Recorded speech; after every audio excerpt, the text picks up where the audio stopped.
No importa lo que estoy diciendo siempre y cuando se vea bien.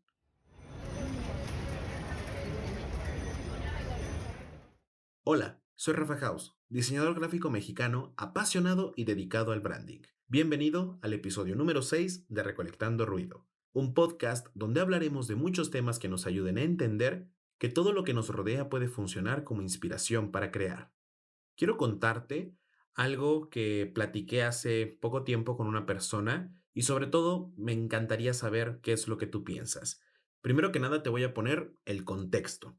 ¿Cuál es este contexto? Bueno, resulta que hace poco pusieron un centro cultural aquí en la zona donde yo vivo y en este centro cultural ofrecen actividades gratuitas como teatro, guitarra, canto y una clase que, te fallo, no me acuerdo del nombre, pero me llamó mucho la atención desde la primera vez que la vi, porque en los centros culturales que yo conozco nunca había visto que ofrecieran una clase de ese estilo. Pero mi curiosidad quedó hasta ahí. Solamente lo vi por fuera, dije, interesante ver esta clase y listo. Un día, divagando ahí en redes sociales, me aparece la cuenta de este centro cultural. Entro a ver qué hay y resulta que hay una explicación de cada una de las clases que ofrecen. Y esta clase que te comentaba, resulta que de lo que iba era poder preparar a las personas que tomaran esta clase para poder presentar algún proyecto, hablar en público, cosas de ese estilo. Entonces, una vez que veo de qué va la clase, mi atención incrementa, pero no para tomar la clase, sino para poder dar esa clase. Porque me pareció una buena oportunidad para poder compartir lo que yo sé y también poder recibir algo de retroalimentación de las personas que puedan llegar a tomar esa clase. Entonces me dispongo a escribirle a la cuenta y les digo, hola, me llamo Rafa y me encantaría dar clases en su centro cultural. Perfecto, ven tal día a una entrevista. Yo incluso llevaba una especie de currículum medio raro porque la verdad no sabía qué poner, pero no quería perder esa cuestión de formalidad de entrevista, ¿sabes? Entonces lo hice. Me presento a este lugar, me recibe una persona, me dice toma asiento y en un momento va a llegar la persona que te va a entrevistar. En ese momento, mientras yo estoy esperando, en un salón de atrás estaban dando una clase de teatro y me pareció muy interesante la manera en la que las personas respondían a esa clase, cómo había participación. Entonces dije, ok, puede estar interesante. Hasta ahí yo iba dispuesto a poder dar esa clase.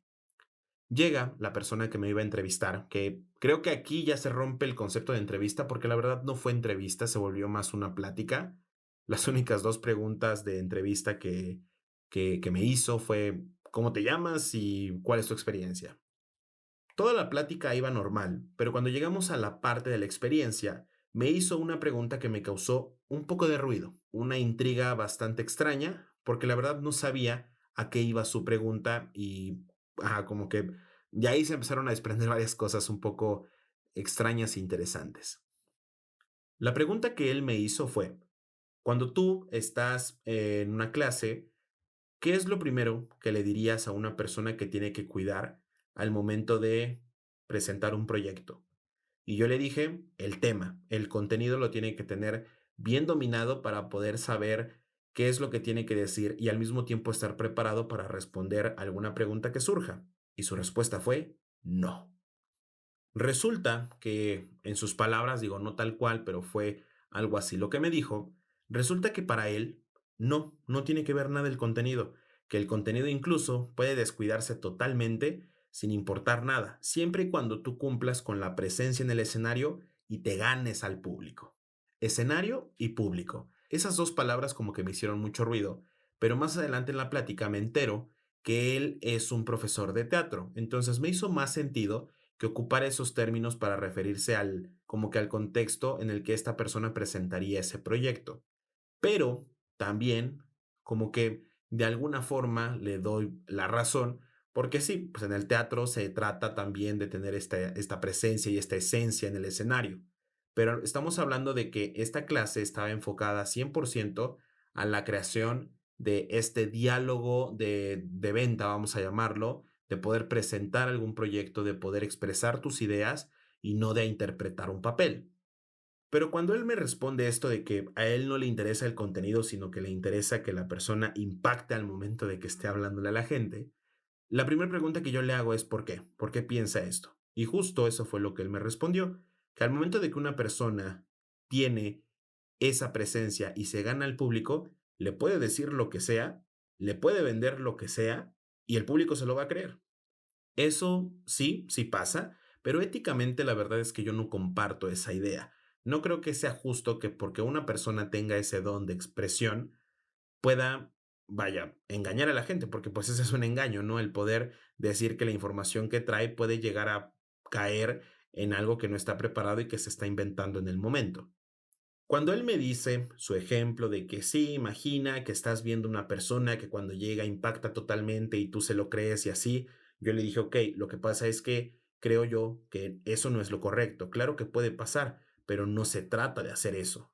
En este punto lo que él defendía era que la cuestión visual, la cuestión estética siempre está muy por encima, pero muy, muy por encima de lo que es el contenido. El contenido es irrelevante para él. Como te digo, esto fue una plática. Yo respeto totalmente su opinión porque te digo, él estaba viendo desde una perspectiva teatral, que creo que ahí sí podría ser más esa cuestión, pero de lo que estábamos hablando respecto a esa clase que yo quería impartir, yo le dije que no estaba de acuerdo y le di el siguiente ejemplo. Actualmente, por todas las cuestiones de pandemia, por toda la cuestión de la distancia, hemos dependido muchísimo del poder hablar, expresarnos y presentar frente a una cámara, ni siquiera frente a una persona, todo es frente a una cámara. Pero probablemente a ti también te ha pasado que el internet es inestable, tienes que apagar tu cámara para que no se trabe o no sé, por alguna extraña razón tu cámara no prende y tienes que aventártela con el puro audio. Entonces aquí yo le preguntaba, ¿qué es lo que pasaría si nosotros preparamos a estas personas que tomen la clase a que con que se ganen la parte estética y visual, el contenido no importa? Bueno, pues en estos casos el contenido es el doble de importante porque es lo único que va a poder prestar atención la gente que esté escuchándote. A pesar de que creo que el ejemplo es muy bueno porque es actual y es muy, muy claro y conciso respecto a lo que puede ser una situación real, su respuesta fue que no, que tal parece que lo que yo sé es algo antiguo, algo obsoleto. A pesar de que hablé de la cuestión de la pandemia, de las computadoras y todo esto, resulta que mi método comparado con lo de él, bueno, que mi perspectiva comparada con la de él, es obsoleta. ¿Por qué? No lo sé.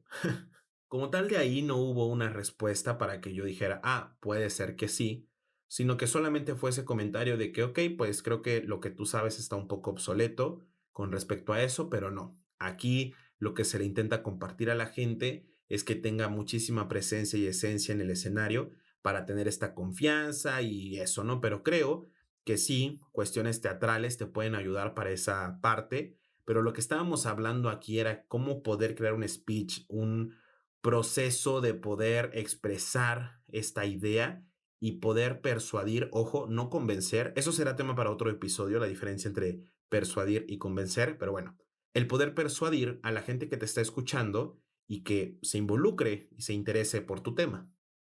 Pero probablemente en este punto tú digas, bueno, y para ti, ¿cuál es el porcentaje de importancia que tiene la cuestión visual y el contenido? Bueno, en mi perspectiva y en mi opinión, el contenido está muy por encima de lo visual. Yo diría que un 70-30.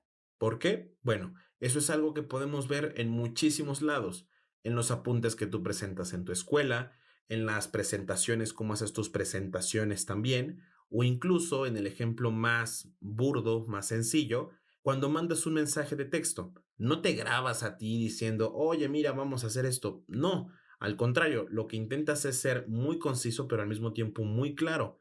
Mandas un mensaje que pues es puro contenido, no hay nada visual, si acaso lo puedes acompañar con un emoji o algo así, pero no hay como tal algo en donde tú puedas plasmar tu esencia y presencia, es solamente contenido. Es por eso que yo creo que tiene muchísima más importancia y muchísimo más peso esta cuestión del contenido. Ojo, no estoy diciendo que la visual no sea importante. pero sí tiene más importancia la parte del contenido. Así que, en conclusión, como te dije al principio del episodio, me encantaría saber qué es lo que tú piensas respecto a este tema, si tú compartes mi opinión o no, o sí, lo que tú gustes decir, adelante. Aquí se trata de poder complementarnos, de poder aprender de la perspectiva del otro. Pero algo que sí me encantaría que pienses y reflexiones es sobre el comentario que salió en esta plática que te comento que tuve con esa persona sobre que el contenido es irrelevante. Éticamente, profesionalmente, no tendría que ser así. Nosotros estamos aprendiendo y estamos conociendo para poder tener ese argumento, esos hechos reales para poder expresar lo que nosotros queremos comunicar. Creo que no se trata de solamente recibir esa cuestión de inspiración de las palabras que pasaron por tu cabeza en ese momento y ver de qué manera convencer, aquí se aplica el término convencer a la gente. Estas dos partes sí están muy presentes al momento de que tú preparas un speech o algo por el estilo, que es la cuestión visual y la cuestión del contenido, pero siempre tienes que encontrar la forma de equilibrarlo a manera de que a ti te beneficie. Si ves que en esa situación te beneficia tener una cuestión visual que explote más allá que el contenido, adelante, hazlo, pero nunca descuides el contenido. Muchas gracias por acompañarme el día de hoy. Si te gustó el episodio, no olvides dejar tu like, suscribirte y compartirlo con todo el mundo. De igual forma, te invito a seguirme en Instagram, @RafaHouse. Así que nos vemos, vamos recolectando ruido para el siguiente episodio.